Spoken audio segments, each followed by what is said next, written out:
Well, hello, thank you for joining me today again on the Church History Trail. You're very welcome to the programme, and we're continuing with part 2 of a pictorial biography of C.H. Spurgeon.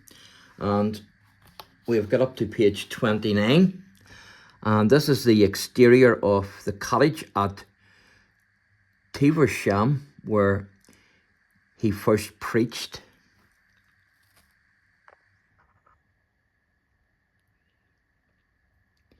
So that's an illustration, and then over the page we can see inside, and another illustration of the cottage.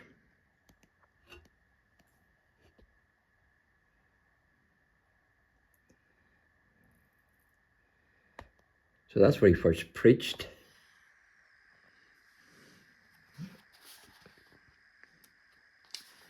And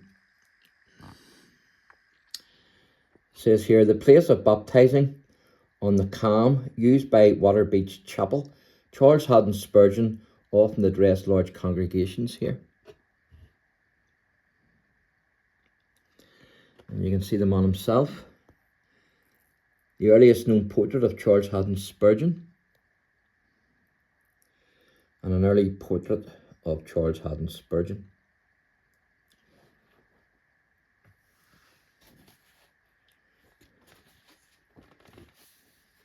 This is the New Park Chapel. At the time, Charles Haddon Spurgeon commenced his pastorate there. So, members of the New Park Chapel of London heard about Spurgeon, and he was invited to come and preach. He thought there had been some mistake when he first received the letter of invitation. He did not think that this long-established church could actually be interested in hearing such a young country lad as himself. But there was no mistake. The future ministry of both Spurgeon and the church proved the wisdom of their invitation. There's Charles Haddon Spurgeon when he first came to London. And then this gentleman here, this is Keach, Benjamin Keach, and he had pastored the church. That's the New Park Street Chapel. He had pastored the church in the later 1600s, being the second pastor in the church's history. He was the first to introduce hymn singing in the church, resulting in the withdrawal of several members. And Keach published a Baptist Catechism, which is actually still in print today. And then the fourth pastor of the church was John Gill. He was noted primarily for his massive writings in the form of a huge 6-volume commentary and a large body of divinity and other similar works. Spurgeon said of him, he was always at work. It is difficult to say when he slept, for he wrote 10,000 folio pages of theology. But that one there is Keach, and then the fourth pastor, was John Gill. And I'll be able to show you a photo of John. This is John Gill here. As you can see, that's John Rippon. Down at the bottom is two other gentlemen as well. And then there's more there as well. And the far right will be well known. That's William Carey, who was a missionary to India.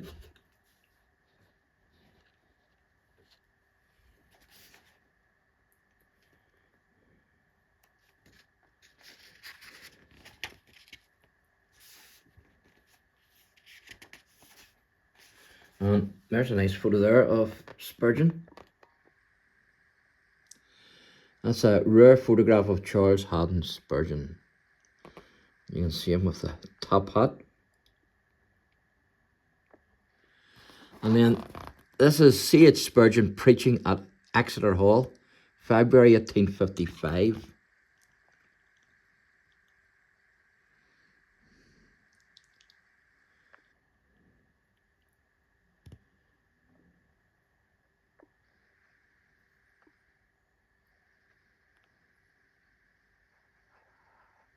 as you can see.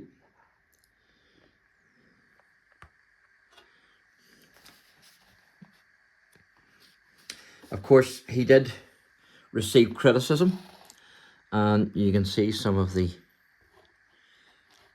jokes made about him in caricature. This is the slow coach on the left and the fast train on the right. In other words, he was taken over from the sleepy churches and the sleepy ministers. His ministry was like a train. Again, that's a close-up enlargement of those two caricatures.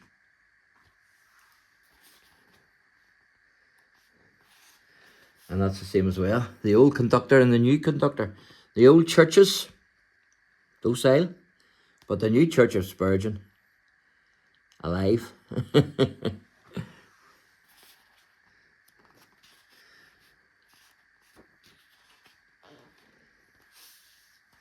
That's Spurgeon preaching in the Surrey Gardens Music Hall. You can see him there, right at the centre.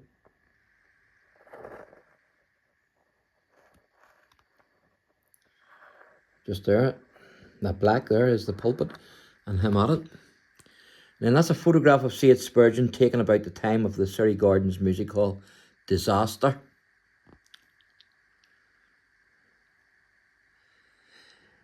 I'm going to read this out, tell you.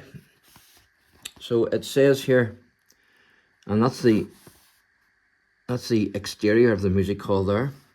So it says here, when Exeter Hall could no longer be secured for services, while New Park Street was being enlarged, the music hall of Royal Surrey Gardens was engaged for services. This was a popular amusement centre in that day, and it was quite unusual for religious services to be held in such a place.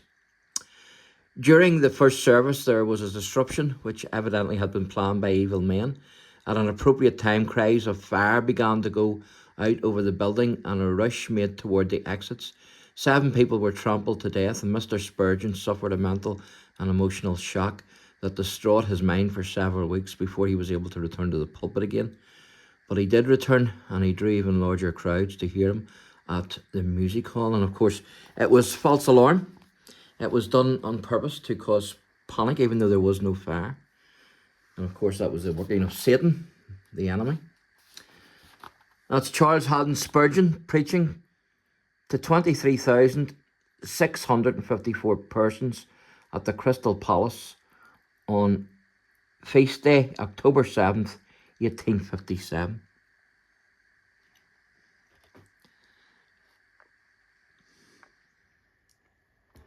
You can see the pulpit there with Spurgeon on it, preaching to the crowd.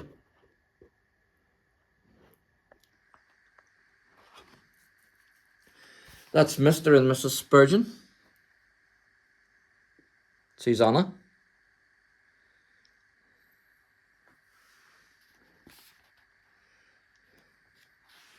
And that's the family.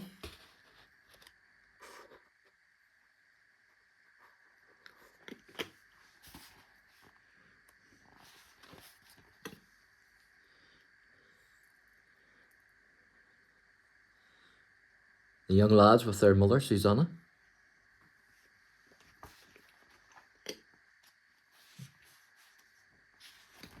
There's a good one there, Spurgeon and the wife.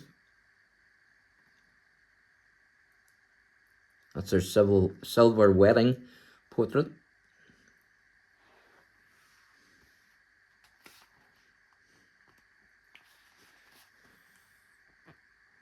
Spurgeon's wife.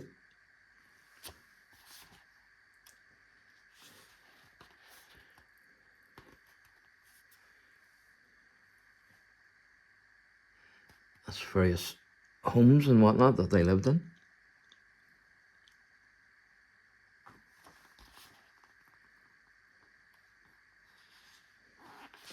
That's the exterior of the first tabernacle.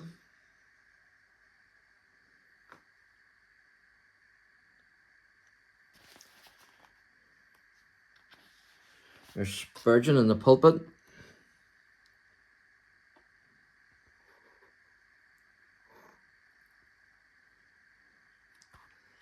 And then that's the interior.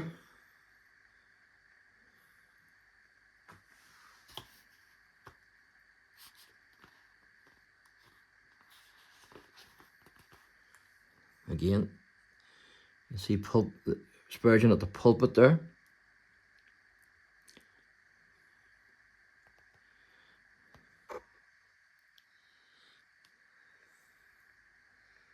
He's baptizing there at the Metropolitan Tabernacle.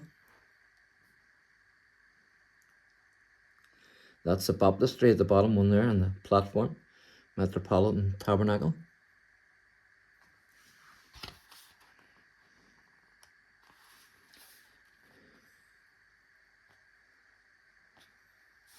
That's the lower platform at the tabernacle there.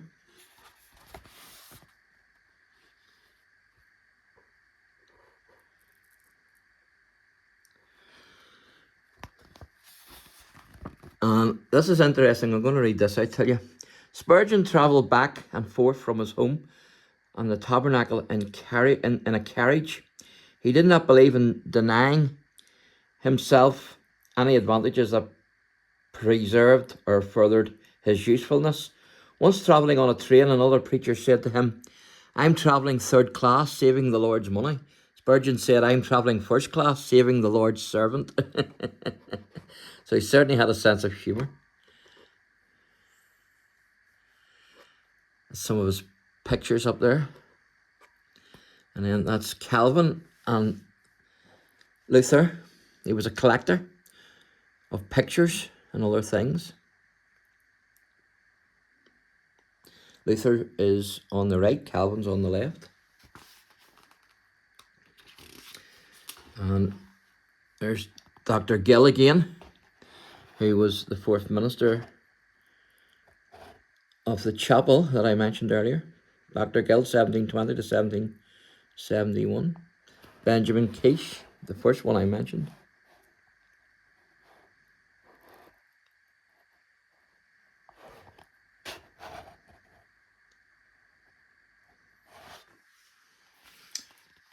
And he reluctantly had a bust. They wanted to make a bust of him and he reluctantly gave into it, but he said never again. So that's the bust of Spurgeon. And then there was a fire